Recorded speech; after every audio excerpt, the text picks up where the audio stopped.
Greetings, respected viewers. I'm George from Ireland, not in Ireland, alas and alack. Here I am in Debrecen, Hungary.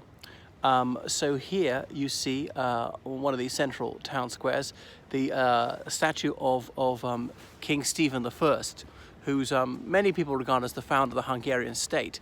The Hungarians were identifiable for at least 1,000 years before that. And then it says Saint István, as in king, as in Stephen, and then Kirali, as in king. So in the Magyar language. So he's very notable, and it's very easy to remember when he founded the kingdom. He was crowned on Christmas Day in Esztergom Cathedral in the year 1000. So a very round number. Anyway, the Hungarians, they originated somewhere in what we now call Western Russia. In ancient Roman times, they gradually moved west under Attila the Hun, attacking the Roman Empire, and obviously they got a very bad press in the Roman annals as just being like mindlessly destructive, dubbed barbarians. People tend to dehumanize their foes. The Romans were not too humane to those whom they subjugated either. Anyway, Hungarians have been itinerant people following their herds of horses, and of course here in this area of Central Europe, which is very flat, it's very suitable for cavalry charges. It's not very defensible. There are not many natural geographical barriers. Okay, there's the Danube. It was very difficult to build bridges across that, so be on one side of the Danube or other, but eventually they had a realm which spanned both banks of the mighty river Danube, which outside Russia is the longest river in Europe. Rising in Germany and flowing out through the sea in Romania into the Black Sea. So, and 4 European capitals lie beside the river Danube, including Hungary's capital. But Budapest wasn't the capital of Hungary until the late 19th century. It had been Esztergom, it briefly been Bratislava, or Poson, as Hungarians call it. So they've been pagans until King Stephen came along. So he decided that they ought to adopt the Christian faith in order to be in accordance with all their neighbours who also followed the Nazarene. And of course it was the Catholic version of Christianity, or perhaps I should simply say Christianity, because of course this is before the schism, 1054, the break between the Eastern Church and the Western Church. So there was no difference between Roman Catholicism and Eastern Orthodoxy. There was the Bishop of Rome. Yes, he was the Patriarch of the West, but he was on a level pegging with the other patriarchs of Antioch, Constantinople, Athens, and where was the fourth one? I don't remember. Anyway, so that's why King Stephen is so important in Hungarian figure, in Hungarian history, a foundational figure for the Hungarian state.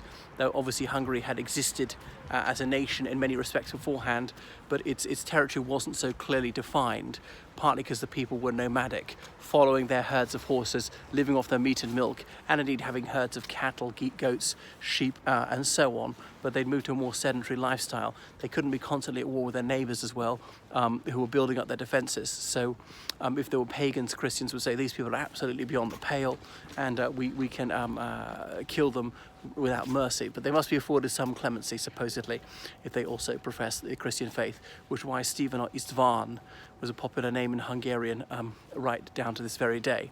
And in the First World War, there was the Austro-Hungarian Navy. The idea of a Hungarian Navy might make you laugh hard, but bear in mind that Croatia was part of the Austro-Hungarian Navy, and that's why there was Admiral Horthy Miklós, who was in command of that. And its largest battleship, indeed its flagship, was the Saint Stephen, the Saint István, which was sunk towards the end of the war. Anyway, he's a larger-than-life figure, which is why he's got that large statue, much taller than a real human being. His features are not terribly realistic, stylized. Of course, we don't have much idea what he looked like.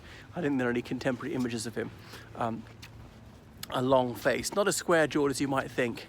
And if we have a better look at his face, well, he's almost in repose, though he's standing, but he seems to be a reflective, pensive type. Take a look. And the medieval cloak he's wearing, and look at that sort of stylized embroidery. You see his zone, but also down the middle of his, what would you call it, chasuble, holding that flag aloft with a broadsword in his right hand. And then you see here the Iron Crown of Hungary, which would have gold leaf and a cross atop it. But then the golden bull came much later, which is written in Magyar and Latin. Now, up until Stephen I, the Magyar language had been written in a unique Magyar script, which is not Cyrillic, not Latin, although it does seem to share a couple of letters in common with both alphabets. And then he decided that they would follow the European mainstream and they would start writing in the Latin script. It's much after him that the Golden Bull was issued by a subsequent monarch. He'd founded the Arpad dynasty, and then the Arpad dynasty died out in 1301 with the death of King Arpad III. And eventually new kings came along. They got a dynasty from Italy, from the Florence area, and their currency became the forint, as it is today, as in based on the florin that the Florentines used. I mean, later on they had the penge, but the penge was used shortly after the Second World War when they had hyperinflation. But back to the forint. Hungary is supposed to shift to using the euro. Hungary acceded to the European Union in May 2007. But it still hasn't moved over to the euro. It wouldn't be suitable for the economy, and some people say, is the forint too high? A lot of people around 2008 had denominated their mortgages in Swiss francs, but when the forint fell, that made it very expensive for them. The country was close to bankruptcy, had to be bailed out. So yeah, he's still a central figure for Hungarians of all stripes, King Stephen, or Saint Stephen, as he is both, Stephen I. I don't think any subsequent king of Hungary was called that. I mean, some were called Lajos, as in Louis, which is a popular name, as in Kossuth Lajos. And eventually the crown of Hungary was united with that of Austria, well, the Archduke of Austria, and of course the Habsburg dynasty, who held that title, Archduke of Austria. They managed to have themselves elected Holy Roman Emperors from, my goodness, sometime in the 15th century, without exception, up to the dissolution of the Holy Roman Empire in 1806, because Napoleon Bonaparte had demanded it after the Battle of Three Emperors, after he'd bested the Austrians and the Russians at the Battle of Austerlitz in December 1805.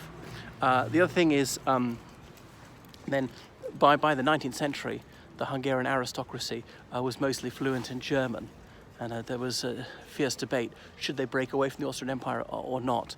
But after 1867 there was Ausgleich, the compromise, when the Kingdom of Hungary, which had long been a distinct entity within the Austrian Empire, was going to have real autonomy. And the Hungarian language was going to have official status, to be used even in areas where the ethnic Hungarians were in a minority, in what we now call Slovakia, Transylvania, that's the northwest province of Romania, Croatia, and so forth. So not entirely popular with the non-Magyar communities there. And Trianon, in 1920, that Paris peace treaty was signed, meant that Hungary lost 2/3 of its land area. But of course, these were the non-Hungarian majority areas. There would have been a few towns that were ethnically Hungarian majority in the land that was ceded. And there's some ultranationalists today, or irredentists, demanding the retrocession of some of the soil that Hungary was forced to cede in 1920. But yeah, it all started here with King Stephen I. Back in those times, the frontiers of Hungary were roughly the same as they are today. They're ethnic Hungarians, even in the westernmost region of Ukraine, and they want their language rights respected. Of course, Ukraine has said that only Ukraine can have official status. They're mainly doing that to protest against being invaded by Russia. But Volodymyr Zelensky, president of Ukraine, he doesn't want to lose the friendship of Hungary, which is a neighbor of his, and he doesn't want more enemies. So he's making concessions about regional status for the Hungarian language in those areas near the Hungarian frontier. Well, that's enough from me, from Debrecen. Toodaloo.